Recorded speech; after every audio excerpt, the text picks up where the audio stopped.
Argentina world cup 26 में quarter final में है। मेसी गोल कर रहा है, कैसे कर रहा है वो आप सबको पता है। और इसी वक्त में क्या होता है कि एफबीआई अर्जेंटीना जो फुटबॉल एसोसिएशन है जिसको एएफए कहा जाता है वो उसको इन्वेस्टिगेट कर रहा है। यानी उन्होंने एक इन्वेस्टिगेशन स्टार्ट कर दी है, तहकीकात शुरू कर दी है। और ये मैं अपने पास से नहीं, आप वेरीफाई कर सकते हैं, गूगल पे जाएं, जहां मर्जी जाके इसको देखें। बाकायदा याहू स्पोर्ट्स ने इसको रिपोर्ट किया है, अल जजीरा ने रिपोर्ट किया। $300 मिलियन की बेसिकली ये कुछ मामला है। अब उसकी क्या कहानी है मैं आपको बता देता हूँ, जिसकी तहकीकात शुरू हुई है। अब जो याहू स्पोर्ट्स है वो ये रिपोर्ट करता है कि एफबीआई ने एक इन्वेस्टिगेशन स्टार्ट की है एएफए के अगेंस्ट, जो कि अर्जेंटीना फुटबॉल एसोसिएशन है। इसमें मनी लॉन्ड्रिंग या फ्रॉड की कुछ ऐसी ट्रांजैक्शंस हैं जो कि डिफरेंट बैंक्स में हुई हैं, डिफरेंट जो हैं वो पर्पस के लिए हुई हैं। अब इनको इसमें चाहिए क्या? एक तो इसमें जो मैंने बताया $300 मिलियन की ट्रांजैक्शन है, कुछ $17 मिलियन की ट्रांजैक्शन है, कुछ इसमें यूएस बैंक्स के थ्रू जैसे जेपी मॉर्गन हो गया, सिटी बैंक हो गया, 3-4 और बैंक्स हैं जिनके थ्रू ये ट्रांजैक्शंस हुई हैं, जो बिना किसी पर्पस और बिना किसी डॉक्यूमेंट के हुई है। मतलब एक डॉक्यूमेंटेड ट्रांजैक्शन होती है ना, इसका कोई रिकॉर्ड ही नहीं मिल रहा, ये कहाँ गई है, किसको दी गई है, उसी की अभी तहकीकात शुरू हुई है।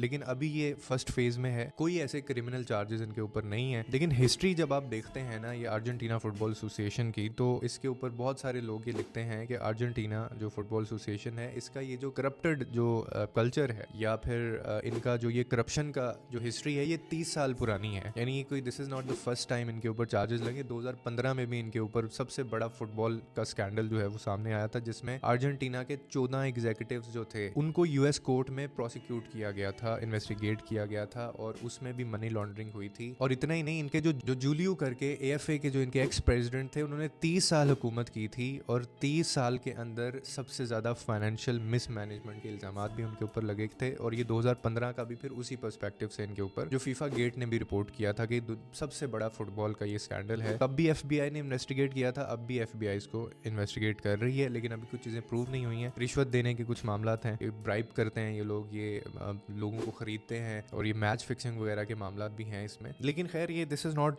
जस्ट अर्जेंटीना, ये आपको पता है पूरा एक सिस्टम है। और इस दफा तो पूरे फीफा वर्ल्ड कप या फुटबॉल के जो फैंस हैं वो इतने डिस्ट्रेस हैं, वो इतने ज्यादा पैनिक हैं, और हर बंदा जैसे उसका फुटबॉल से दिल उठ गया है, क्योंकि ऐसी ऐसी चीजें हो रही हैं, 60 साल पुराने रूल्स तोड़े जा रहे हैं। इसके अलावा जिस तरह से फैसले किए जा रहे हैं, तो बहुत सारे लोगों का ये पूछना है कि क्या अब फुटबॉल जो है, जो फीफा वर्ल्ड कप है, वो सिर्फ एक खेल नहीं रहा, बल्कि ये अब एक ताकतवर लोगों का ये भी एक टूल बनता जा रहा है। अभी यूएस के अंदर ये जो कुछ हुआ, अब फैंस ये बात कर रहे हैं कि अगर ये रशिया के अंदर होगा तो पुतिन अपने ताकत का इस्तेमाल करेगा, शी जिनपिंग चाइना में अपनी ताकत का इस्तेमाल करेगा, या ये कहीं और होता है तो उसके बाद वहां का जो भी पावर में होगा बंदा वो। तो ये बात किसी हद तक ठीक है कि जब रूल्स तोड़ दिए जाते हैं तो फिर बाकी लोग भी उसी तरफ जाते हैं। तो आपका इस बारे में क्या कहना है, आप कमेंट सेक्शन के अंदर बता सकते हैं। लेकिन मैंने आपको ये पहले बता दिया था जब फीफा वर्ल्ड कप स्टार्ट भी नहीं हुआ था। मेरी पहली वीडियो होगी, पीछे स्क्रॉल करके देख लें, उसके अंदर मैंने कहा था this is going to be the biggest sports washing event in the world.